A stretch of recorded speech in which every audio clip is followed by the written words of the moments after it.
and welcome back. It can be really hard to stick with a healthy diet when you're busy, you're tired, and maybe you have zero cooking skills.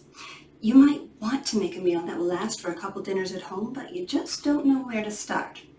Well, today I'm going to give you 2 examples of high protein meals which are easy to make, don't have many ingredients, and have a low probability that you'll mess them up. Sounds good, right?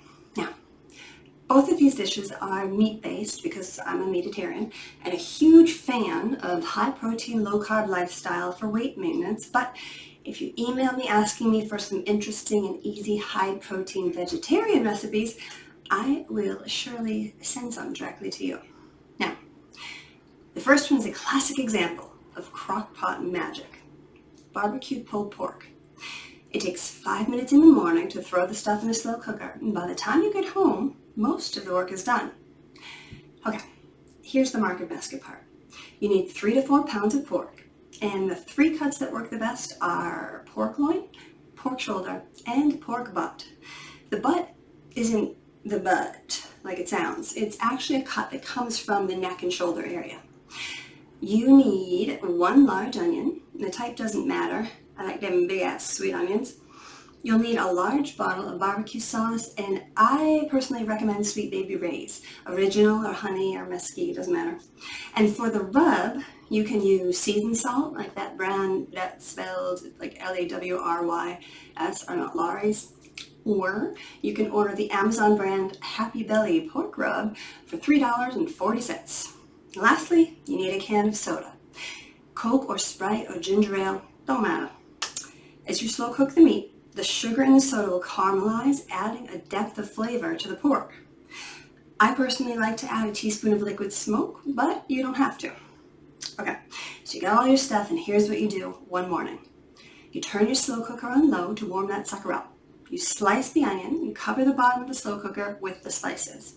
Next, completely cover the hunk of meat with the rub and place it on the onions.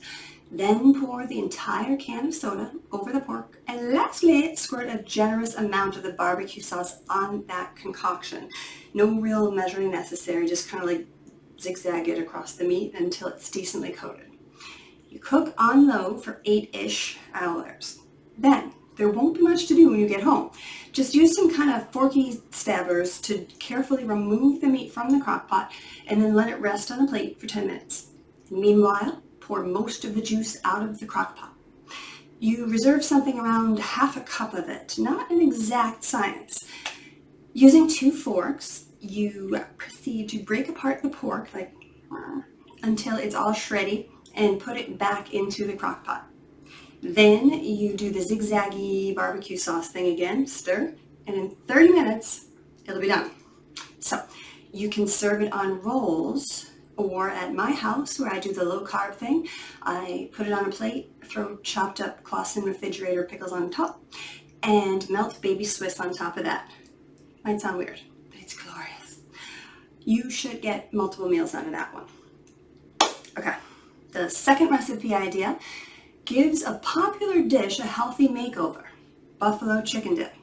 I know it's traditionally an appetizer, but there's no reason why it shouldn't be a meal.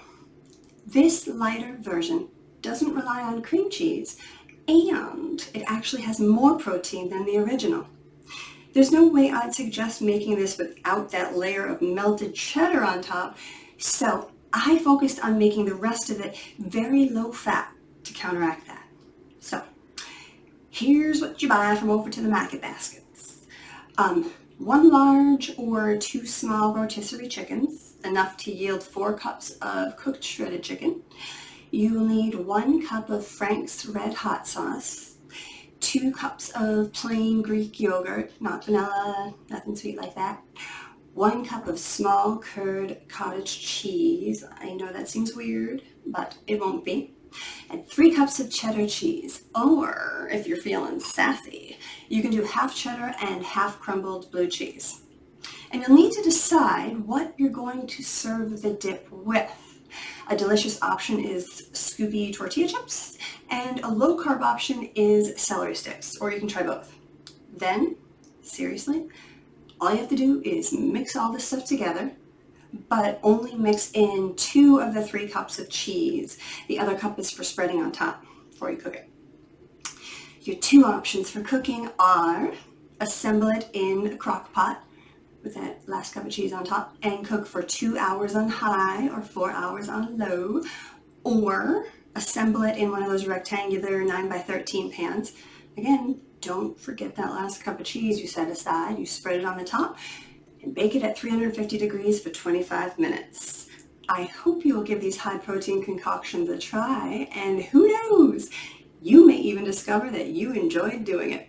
Happy cooking and be well.